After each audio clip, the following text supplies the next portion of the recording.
മന്ത്രകോടിയുടെ പുതിയൊരു വീഡിയോയിലേക്ക് സ്വാഗതം. ചരിത്രമുറങ്ങുന്ന അതിരമ്പുഴ ദേവാലയം.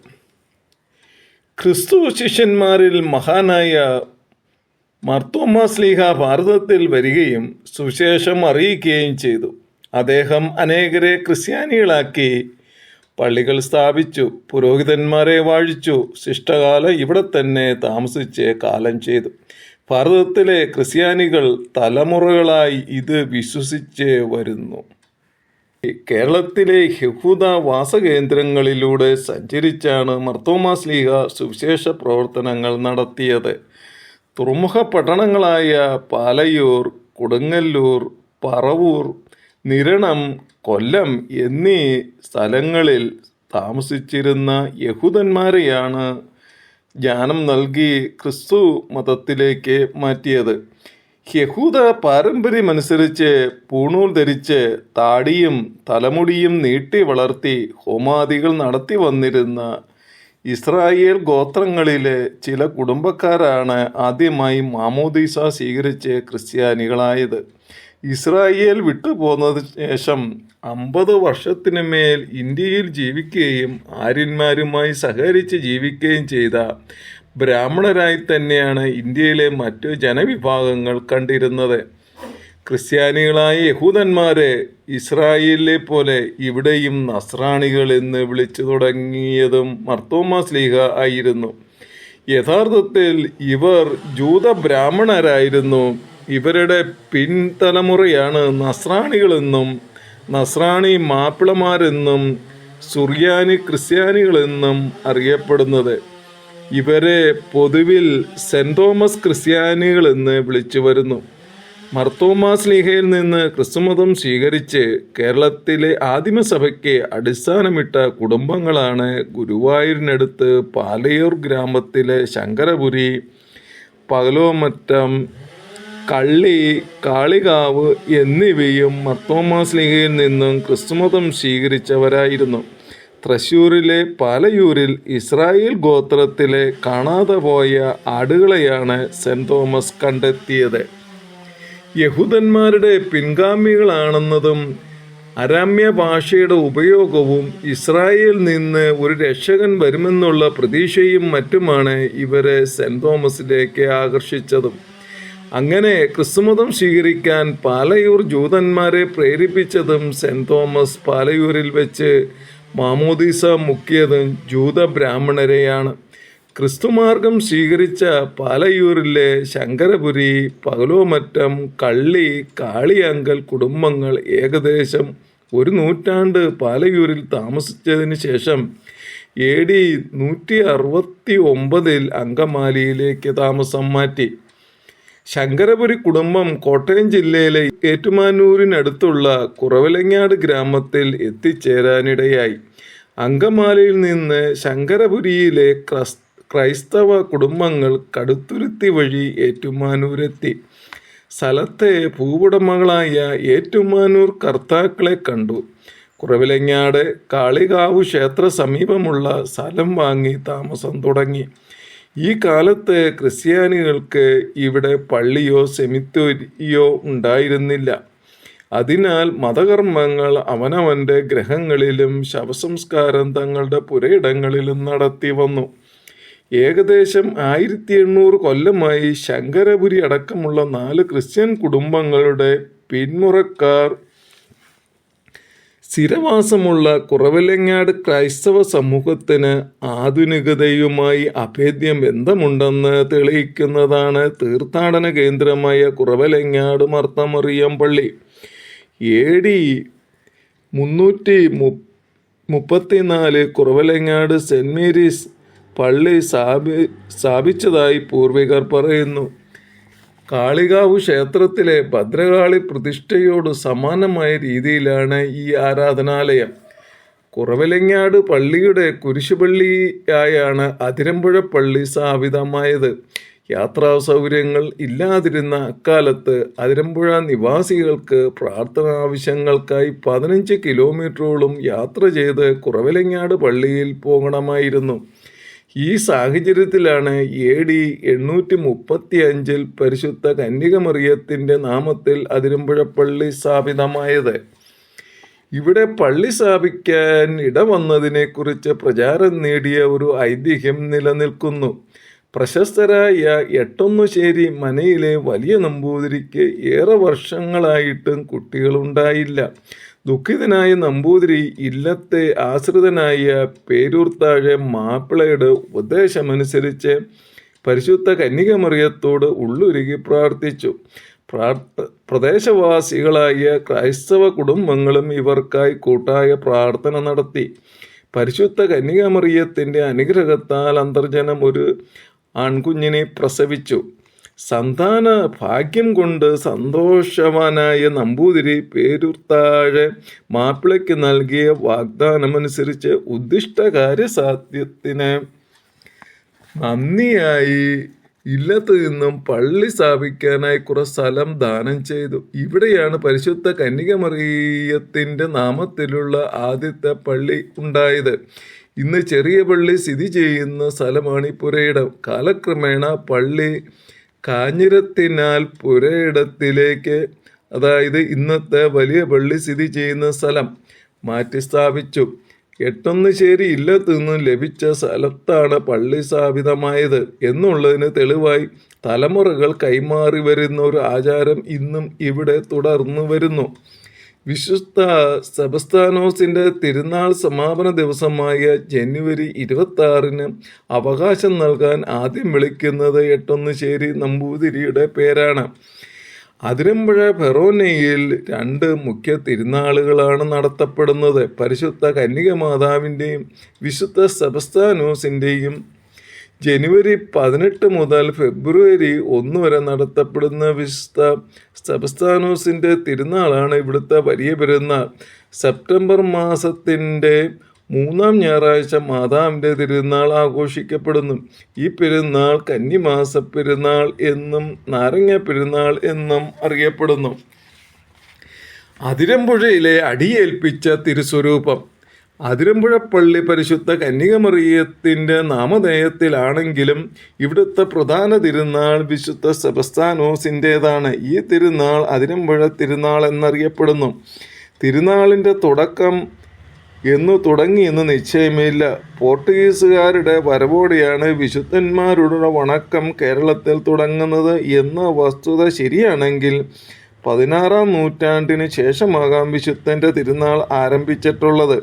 അതിരമ്പുഴ പള്ളിയിൽ വിശുദ്ധ സെബസ്ത്യാനോസിൻ്റെ തിരുനാൾ ജനുവരി 20 നിന്നും 24, 25 തീയതികളിലേക്ക് മാറ്റി ആഘോഷിക്കാൻ തുടങ്ങിയത് 1728 ആണെന്നും രേഖകൾ വ്യക്തമാക്കുന്നു.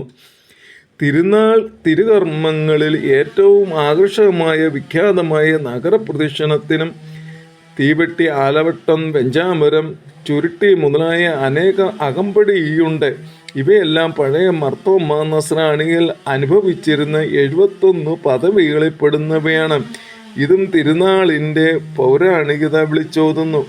എല്ലാ വർഷവും ജനുവരി 19 വലിയ പള്ളിയിൽ നിന്ന് പ്രദക്ഷിണമായി വിശുദ്ധ സെബസ്ത്യാനോസിൻ്റെ തിരുസ്വരൂപം ചെറിയ പള്ളിയിലേക്ക് ആഘോഷമായി കൊണ്ടുപോകുന്നു. 24 വൈകിട്ട് 8 മണി വരെ തിരുസ്വരൂപം ചെറിയ പള്ളിയിലായിരിക്കും പ്രതിഷ്ഠിച്ചിരിക്കുക. 24 വൈകുന്നേരം 5:15 വിഖ്യാതമായ നഗരപ്രദക്ഷിണം നടക്കും. ഫെബ്രുവരി 1 വൈകിട്ട് 9 വിശുദ്ധൻ്റെ തിരുസ്വരൂപം വലിയ പള്ളിയുടെ മധുബായിൽ പുനഃപ്രതിഷ്ഠിക്കുന്നതോടെ 14 നാൾ തിരുനാൾ ആഘോഷങ്ങൾ സമാപിക്കും. അതിരമ്പുഴ പള്ളിയിലെ വിശുദ്ധ സെബസ്ത്യാനോസിൻ്റെ തിരുസ്വരൂപം 1647 ലിയാനാർഡ് ഗോൺസാൽവസ് ഡിക്രൂസ് എന്ന നാവിക പോർട്ടുഗലിൽ നിന്നും കൊണ്ടുവന്നിട്ടുള്ളതാണെന്ന് ചരിത്രരേഖകൾ കാണുന്നു. ഇവിടുത്തെ തിരുസ്വരൂപത്തിൽ അമ്പുകളില്ല എന്നത് ശ്രദ്ധേയമാണ്. വിശുദ്ധൻ്റെ ജീവചരിത്രവുമായി കൂടുതൽ നീതി പുലർത്തുന്ന ഈ തിരുസ്വരൂപം അമ്പുകളേറ്റ സെബസ്ത്യാനോസ് മരണത്തിൽ നിന്ന് രക്ഷപ്പെടുകയും പിന്നീട് മരത്തിൽ കെട്ടിയിടപ്പെട്ട ഗത കൊണ്ടുള്ള അടിയേറ്റ് കൊല്ലപ്പെടുകയാണുണ്ടായത്. അടിയേൽപ്പിച്ച രൂപമെന്ന് അതിരമ്പുഴയിലെ തിരുസ്വരൂപം അറിയപ്പെടുന്നു. വിശുദ്ധൻ്റെ അമ്പേൽക്കാത്ത ഒരേ ഒരു തിരുസ്വരൂപം ഇത് മാത്രമാണുള്ളത്. വിശുദ്ധൻ്റെ തിരുസ്വരൂപം വച്ചിരിക്കുന്ന രൂപക്കൂട് പുരാതനവും ചിത്രപ്പണികളോട് കൂടിയതുമായ മനോഹര ശില്പമാണ്. അതിരമ്പുഴയിൽ വിശുദ്ധ സെബസ്ത്യാനോസിൻ്റെ തിരുനാൾ ദിവസങ്ങളിൽ ഏറ്റവും പ്രധാന നേർച്ച കഴുന്നു നേർച്ചയാണ്. പള്ളിയിൽ സ്ഥാപിച്ചിരിക്കുന്ന കരിങ്കൽ കുരിശിന് ചുറ്റും സ്ഥാപിച്ചിരിക്കുന്ന 72 തിരികളുള്ള ചുറ്റുവിളക്കിലും ചെറിയ പള്ളിയുടെ മോണ്ടളത്തിൽ മനോഹരമായ നിലവിളക്കിന് മുകളിൽ സ്ഥാപിച്ചിരിക്കുന്ന കരിങ്കൽ കുരിശിൽ എണ്ണ ഒഴിക്കുന്നത് ഒരു പ്രധാന നേർച്ചയാണ്. ഉദിഷ്ട കാര്യത്തിനായി വിശ്വാസികൾ ഇത് നടത്തി വരുന്നു.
പെൺപിറവിയുടെ പവിത്രത ഇവിടെ തുടങ്ങുന്നു.